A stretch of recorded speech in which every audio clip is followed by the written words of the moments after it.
माझा हा 329 मतांनी झालेला पराभव माझ्यासाठी खूप अनपेक्षित होता। मात्र पैशांचा प्रचंड अतिवापर होऊन सुद्धा 6577 मतदारांनी माझ्यावर जो विश्वास दाखवला त्याबद्दल मी त्यांची मनापासून ऋणी आहे।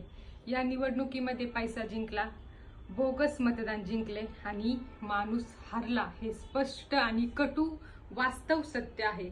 आज माझ्या गणातील काही मतदार हा काही पैशांसाठी पुढील 5 वर्षांसाठी विकला गेला ही भावना मला आतून अस्वस्थ करते आणि खूप वेदना देते। या निवडणुकीमध्ये विरोधकांकडून दारू बरोबरच ड्रग्जचाही मोठ्या प्रमाणावर वापर करण्यात आला। निवडणुकीत तरुण कार्यकर्ते अधिक पाळावेत, ते रात्रभर जागे राहावेत यासाठी ड्रग्जचा अतिवापर करण्यात आला। याचा गंभीर परिणाम येणाऱ्या काळात नक्कीच दिसून येणार आहे। आज माझ्या गावात या निवडणुकीदरम्यान नवीन 30 ते 40 तरुण ड्रग्जच्या आहारी गेले।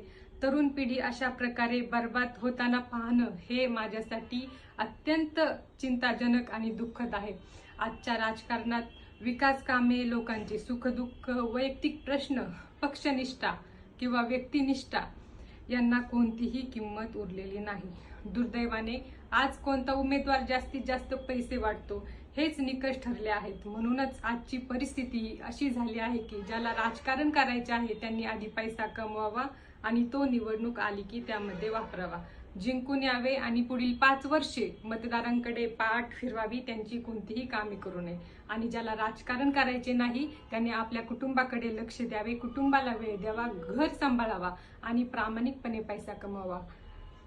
आज मला माझे मार्गदर्शक आदरणीय अजितदादा पवार यांचे शब्द प्रकर्षाने आठवतात, राजकारण खूप खराब आहे।